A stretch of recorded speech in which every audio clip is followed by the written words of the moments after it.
Hi ಸ್ನೇಹಿತರೆ, ಎಲ್ಲರಿಗೂ ನಮಸ್ಕಾರ. ನೋಡಿ, ಗೃಹಲಕ್ಷ್ಮಿ ಯೋಜನೆಯ ಪ್ರತಿಯೊಂದು ಫಲಾನುಭವಿಗಳಿಗೆ ಕೊನೆಗೂ ಸರ್ಕಾರ 16, 17 ಮತ್ತು 18ನೇ ಕಂತಿನ 6,000 ಹಣನ ಜಮಾ ಮಾಡ್ತಾ ಇದ್ದು, ನಾಳೆ ಸೋಮವಾರ ಫೆಬ್ರವರಿ 17ರಿಂದ ಕರ್ನಾಟಕದ 27 ಜಿಲ್ಲೆಗಳ ಪ್ರತಿಯೊಂದು ಫಲಾನುಭವಿಗಳ ಬ್ಯಾಂಕ್ ಖಾತೆಗೆ ಸರ್ಕಾರ 3 ಕಂತಿನ 6,000 ಹಣನ ಜಮಾ ಮಾಡ್ತಾ ಇದೆ. ಅದೇ ರೀತಿ ಈ 6,000 ಹಣ ಸುಮಾರು 1,00,000ಕ್ಕಿಂತ ಅಧಿಕ ಫಲಾನುಭವಿಗಳ ಬ್ಯಾಂಕ್ ಖಾತೆಗೆ ಸರ್ಕಾರ ಕ್ಯಾನ್ಸಲ್ ಮಾಡಿದೆ. ಹಾಗಾದರೆ ಯಾವ ಕಾರಣಕ್ಕೆ ಈ ಫಲಾನುಭವಿಗಳ ಬ್ಯಾಂಕ್ ಖಾತೆಗೆ ಹಣ ಜಮಾ ಆಗ್ತಾ ಇಲ್ಲ ಮತ್ತು ಸರ್ಕಾರದಿಂದ ಯಾವ ಜಿಲ್ಲೆಗಳಿಗೆ ಹಣ ಜಮಾ ಆಗಲಿದೆ ಅಂತ ನಾನು ನಿಮಗೆ ಈ ಒಂದು ವಿಡಿಯೋದಲ್ಲಿ ತಿಳಿಸ್ಕೊಡ್ತಾ ಇದ್ದೀನಿ. ಅದಕ್ಕಿಂತ ಮೊದಲು ನೋಡಿ ಸ್ನೇಹಿತರೆ, ನೀವೇನಾದ್ರೂ ಇನ್ನೂ ಕೂಡ ನನ್ನ ಚಾನಲ್ನ ಸಬ್ಸ್ಕ್ರೈಬ್ ಆಗಿಲ್ಲ ಅಂದರೆ ದಯವಿಟ್ಟು ಪ್ರತಿಯೊಬ್ಬರೂ ಚಾನಲ್ನ ಸಬ್ಸ್ಕ್ರೈಬ್ ಮಾಡ್ಕೊಳ್ಳಿ, ಹಾಗೆ ವಿಡಿಯೋಗೆ ಒಂದು ಲೈಕ್ನ ಕೊಡಿ. ಹೌದು ವೀಕ್ಷಕರೇ, ಗೃಹಲಕ್ಷ್ಮಿ ಯೋಜನೆಯ ಸಾಕಷ್ಟು ಫಲಾನುಭವಿಗಳಿಗೆ ಸರ್ಕಾರದಿಂದ ನಮ್ಮ ಬ್ಯಾಂಕ್ ಖಾತೆಗೆ ಯಾವ ದಿನ ಹಣ ಜಮಾ ಆಗುತ್ತೆ ಅಂತ ಪ್ರತಿನಿತ್ಯವೂ ಕೂಡ ವೆಯ್ಟ್ ಮಾಡ್ತಾ ಇದ್ರಿ. ಇದೀಗ ಕೊನೆಗೂ ನಿಮ್ಮ ಬ್ಯಾಂಕ್ ಖಾತೆಗೆ ಸರ್ಕಾರ ಗೃಹಲಕ್ಷ್ಮಿ ಯೋಜನೆಯ 16, 17 ಮತ್ತು 18ನೇ ಕಂತಿನ 3 ಕಂತಿನ 6,000 ಹಣನ ಪ್ರತಿಯೊಂದು ಫಲಾನುಭವಿಗಳ ಬ್ಯಾಂಕ್ ಖಾತೆಗೆ ಸರ್ಕಾರ ನೇರವಾಗಿ DBT ಮೂಲಕ ಜಮಾ ಮಾಡ್ತಾ ಇದೆ. ಹಣಕಾಸು ಇಲಾಖೆಯಿಂದ ಪ್ರತಿಯೊಂದು ಫಲಾನುಭವಿಗಳಿಗೆ ಸರ್ಕಾರ ಭರ್ಜರಿ ಗುಡ್ಡಿಸ್ನ ಕೊಟ್ಟಿದ್ದು, ನಿಮ್ಮ ಬ್ಯಾಂಕ್ ಖಾತೆಗೆ ನಾಳೆ ಸೋಮವಾರ ಫೆಬ್ರವರಿ 17ರಿಂದ ಕರ್ನಾಟಕದ 27 ಜಿಲ್ಲೆಗಳ ಪ್ರತಿಯೊಂದು ಫಲಾನುಭವಿಗಳಿಗೆ ಈ 6,000 ಹಣ ಜಮಾ ಆಗಲಿದೆ. ಅದೇ ರೀತಿ ಸುಮಾರು 1,00,000ಕ್ಕಿಂತ ಅಧಿಕ ಫಲಾನುಭವಿಗಳ ಬ್ಯಾಂಕ್ ಖಾತೆಗೆ ಸರ್ಕಾರ ಈ ಬಾರಿ ಈ ಗೃಹಲಕ್ಷ್ಮಿ ಯೋಜನೆಯ 6,000 ಹಣನ ಕ್ಯಾನ್ಸಲ್ ಮಾಡಿದ್ದು, ಇತ್ತೀಚೆಗೆ ಹಣಕಾಸು ಇಲಾಖೆ ಜಾರಿಗೆ ತಂದಿರುವ 5 ಹೊಸ ನಿಯಮಗಳ ಆಧಾರದ ಮೇಲೆ ಪ್ರತಿಯೊಂದು ಫಲಾನುಭವಿಗಳ ಬ್ಯಾಂಕ್ ಖಾತೆಗೆ ಸರ್ಕಾರ 6,000 ಹಣನ ಜಮಾ ಮಾಡಿದೆ. ಒಂದು ವೇಳೆ ನೀವು ಸರ್ಕಾರ ಜಾರಿಗೆ ತಂದಿರುವ ಈ 5 ಹೊಸ ನಿಯಮಗಳನ್ನ ಪಾಲಿಸಿಲ್ಲ ಅಂದರೆ ನಿಮ್ಮ ಬ್ಯಾಂಕ್ ಖಾತೆಗೂ ಕೂಡ ಯಾವುದೇ ರೀತಿಯ ಗೃಹಲಕ್ಷ್ಮಿ ಯೋಜನೆಯ 6,000 ಹಣ ಜಮಾ ಆಗೋದಿಲ್ಲ.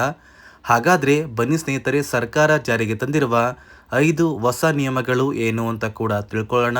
ಅದಕ್ಕಿಂತ ಮೊದಲು ನಾಳೆ ಸೋಮವಾರ ಫೆಬ್ರವರಿ 17 ಕರ್ನಾಟಕದ ಯಾವ ಜಿಲ್ಲೆಗಳ ಫಲಾನುಭವಿಗಳಿಗೆ ಸರ್ಕಾರ 6,000 ಹಣನ ಜಮಾ ಮಾಡ್ತಾ ಇದೆ ಅಂತ ನಾನು ನಿಮಗೆ ತಿಳಿಸ್ಕೊಡ್ತಾ ಇದ್ದೀನಿ.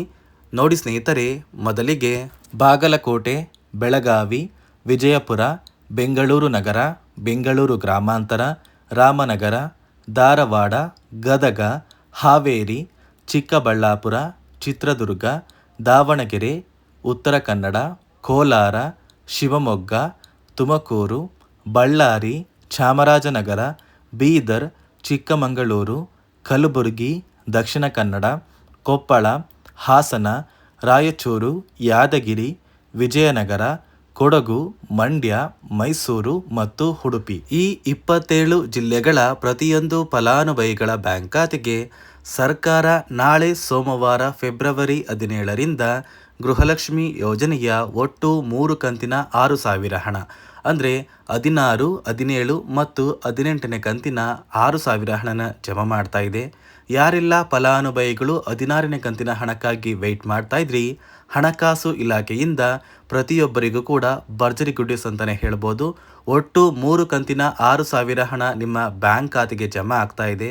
ಫೆಬ್ರವರಿ 25ರಷ್ಟರಲ್ಲಿ ಆದಷ್ಟು ಬೇಗ ಪ್ರತಿಯೊಂದು ಫಲಾನುಭವಿಗಳು ನಿಮ್ಮ ಬ್ಯಾಂಕ್ ಖಾತೆಗೆ ಈ 6,000 ಹಣನ ಪಡ್ಕೋತೀರಾ ಅಂತ ಹಣಕಾಸು ಇಲಾಖೆ ಮುಖ್ಯವಾದ ಮಾಹಿತಿನ ಕೊಟ್ಟಿದ್ದು, ನಿಮ್ಮ ಬ್ಯಾಂಕ್ ಖಾತೆಗೆ ಗೃಹಲಕ್ಷ್ಮಿ ಯೋಜನೆಯ ಪೆಂಡಿಂಗ್ ಹಣ ಜಮಾ ಆಗಿಲ್ಲ ಅಂದರೆ ಸರ್ಕಾರದಿಂದ ಯಾವುದೇ ರೀತಿಯ ಗೃಹಲಕ್ಷ್ಮಿ ಯೋಜನೆಯ ಹಣ ಜಮಾ ಆಗೋದಿಲ್ಲ.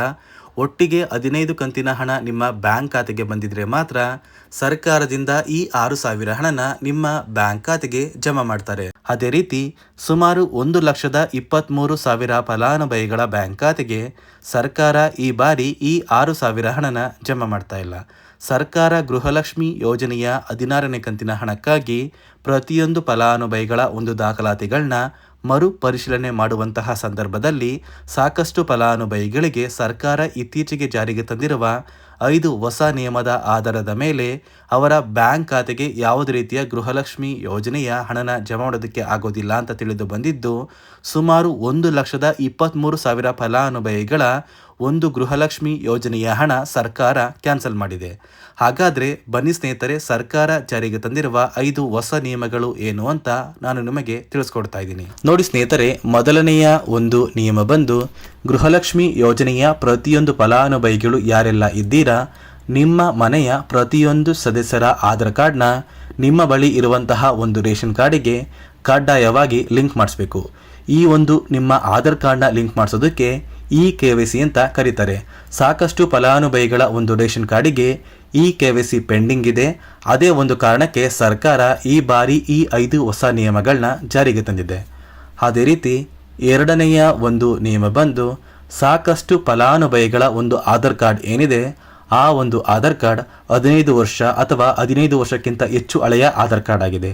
ಈ ಒಂದು ಫಲಾನುಭವಿಗಳು ಅವರ ಆಧಾರ್ ಕಾರ್ಡ್ಗೆ ಯಾವುದೇ ರೀತಿಯ ತಿದ್ದುಪಡಿ ಕೂಡ ಮಾಡಿಸಿಲ್ಲ ಮತ್ತು ಯಾವುದೇ ರೀತಿಯ ಒಂದು ಅಪ್ಡೇಟ್ನ ಕೂಡ ಮಾಡಿಸಿಲ್ಲ.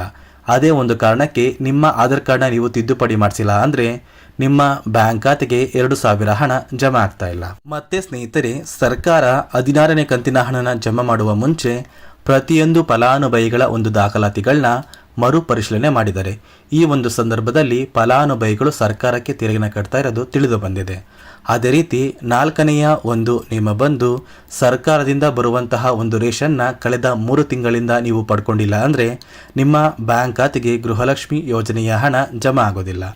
ಮತ್ತು ಸ್ನೇಹಿತರೆ, 5ನೆಯ ಒಂದು ನಿಯಮ ಬಂದು ನಿಮ್ಮ ಒಂದು ವಾರ್ಷಿಕ ಆದಾಯ 7 ಲಕ್ಷಕ್ಕಿಂತ ಕಡಿಮೆ ಇರಬೇಕು. ಒಂದು ವೇಳೆ ವಾರ್ಷಿಕ ಆದಾಯ 7 ಲಕ್ಷಕ್ಕಿಂತ ಜಾಸ್ತಿ ಇದ್ದರೆ ನಿಮ್ಮ ಬ್ಯಾಂಕ್ ಖಾತೆಗೆ ಗೃಹಲಕ್ಷ್ಮಿ ಯೋಜನೆಯ ಹಣ ಬರೋದಿಲ್ಲ. ಈ 5 ನಿಯಮದ ಆಧಾರದ ಮೇಲೆ ಪ್ರತಿಯೊಂದು ಫಲಾನುಭವಿಗಳಿಗೂ ಹಣ ಜಮಾ ಆಗ್ತಾ ಇದೆ. ನಾಳೆ ಸೋಮವಾರ ಫೆಬ್ರವರಿ 17ರಿಂದ ಕರ್ನಾಟಕದ 27 ಜಿಲ್ಲೆಗಳ ಪ್ರತಿಯೊಂದು ಫಲಾನುಭವಿಗಳಿಗೆ ಸರ್ಕಾರ 16, 17 ಮತ್ತು 18ನೇ ಕಂತಿನ 3 ಕಂತಿನ 6,000 ಹಣನ ಪ್ರತಿಯೊಂದು ಫಲಾನುಭವಿಗಳಿಗೆ ಜಮಾ ಮಾಡ್ತಾ ಇದೆ. ಆದಷ್ಟು ಬೇಗ ಪ್ರತಿಯೊಂದು ಫಲಾನುಭವಿಗಳು ನಿಮ್ಮ ಬ್ಯಾಂಕ್ ಖಾತೆಗೆ ಈ 6,000 ಹಣನ ಪಡ್ಕೋತೀರಾ ಅಂತ ಹೇಳ್ತಾ, ಇದಿಷ್ಟು ಗೃಹಲಕ್ಷ್ಮಿ ಯೋಜನೆಯ ಪ್ರತಿಯೊಂದು ಫಲಾನುಭವಿಗಳಿಗೆ ಸರ್ಕಾರದಿಂದ ಬಂದಿರುವಂತಹ ಹೊಸ ಮಾಹಿತಿಯಾಗಿದೆ. ನಾನು ಕೊಟ್ಟಿರುವಂತಹ ಮಾಹಿತಿ ನಿಮಗೆ ಇಷ್ಟ ಆಗಿದ್ರೆ ದಯವಿಟ್ಟು ಪ್ರತಿಯೊಬ್ಬರು ನನ್ನ ಚಾನಲ್ನ ಸಬ್ಸ್ಕ್ರೈಬ್ ಮಾಡ್ಕೊಳ್ಳಿ. ಹಾಗೆ ವಿಡಿಯೋಗೆ ಒಂದು ಲೈಕ್ನ ಕೊಡಿ.